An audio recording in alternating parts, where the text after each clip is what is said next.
Welcome to the Gloves Are Off Overtime Edition. I'm Moses Woldu. Got a great show. Guys, I want to introduce you two fine gentlemen. Of course, Greg Buchanan, my co-host, and Matt Schumont. Of course, you work at Newcap Sports. Bobcats beat man.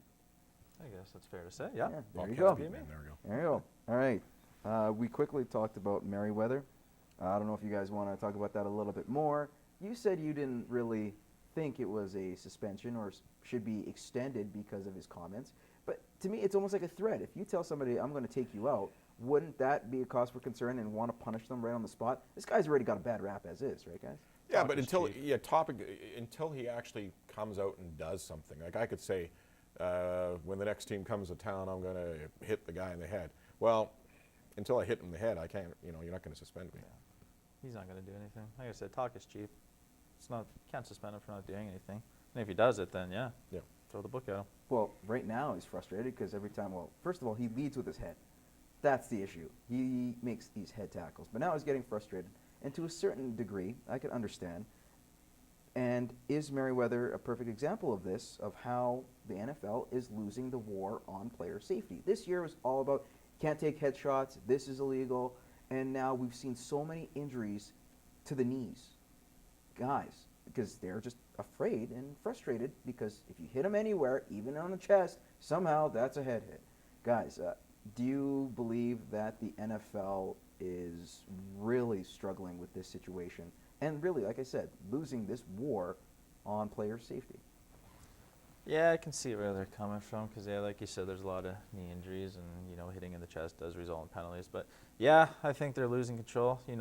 They should be able to figure out, a headshot's a headshot, and like they're professional referees too, right? They should be able to know what a hit is.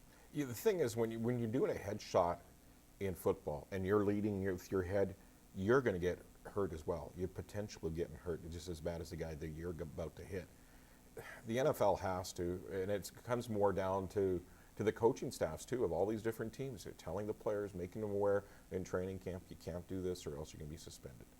Hit these guys in the pocketbook and hit them hard, and that's the way that you're going to shut this down. LYDIA KO got special exemption.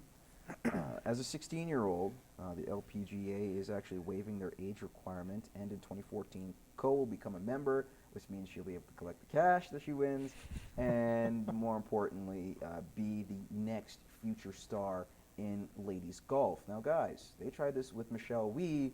Things didn't pan out. Is there any difference between Wie and LYDIA KO? KO wins. Yeah. And what she's doing at 16 is unbelievable. She's only just going to get better. I think the LPGA did the right thing by letting her come on the tour now. Yeah, I think she's at a different level than Michelle Wie. I think, again, American media, a little bit of hype around Michelle, and I think it was probably more hype than that she was really substance. And I think there's this girl's a whole lot better than Michelle. Is it premature at all for the LPGA to make this girl their new poster child? Like, that's a lot of pressure in a 16-year-old. She's 16 years old, but they're giving her special exemption. They're talking about, they're pretty much putting her face in front of billboards, like saying that she is the next thing.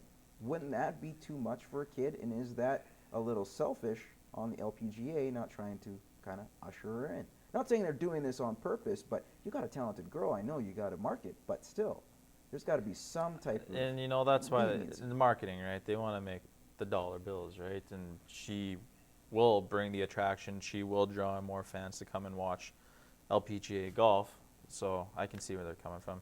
Thing is, the LPGA, unlike the PGA, the PGA we have Mr. Woods. Mr. Woods stirs their drink and gets them their sponsors they need. They need Woods to be at the top. LPGA doesn't have a Woods. They need somebody to come up there and be their poster child. So they're hoping the 16-year-old kid is going to be that one. But that's a lot of pressure in a 16-year-old kid. New York Times calling the Toronto Raptors, or at least their injury to their mascot, the beginning of things to come. How does that happen? Sports Illustrated is also mentioning that the Raptors are actually going to be pretty good this year and finish in 8th, making the playoffs. Now, there's a lot of people that say they could go one way or another. Where do the Raptors stand, and can they make the playoffs? I think they can. I think they've got the right pieces to do it this year. They're talking about Raptors coach being the coach of the year this year. Rudy Gay will probably have another spectacular season. I think they got the the right group of players to actually make a playoff push. Since I am the president of the Lloydminster chapter of the Raptors fan club, I would say the Raptors will make the playoffs. I think they made some good deals last season. That's going to make them a whole lot better this year. And yeah, I think they're going to challenge for. I don't know if they're going to make a playoff spot, but I know me and the Raptors fans here in Lloyd are going to be hoping they do. I say two words: Asai Ujiri. The fact that they brought in a GM was probably the best thing. Another former executive, but what he did in Denver and turning that team around, I'll give him credit, and hopefully he'll do the same for the Raptors. Speaking of which, you turned this show from so-so to fantastic, of course. Greg Buchanan, Thank you. Matt Schumont. That's an honor. Yes. There you go. Right on.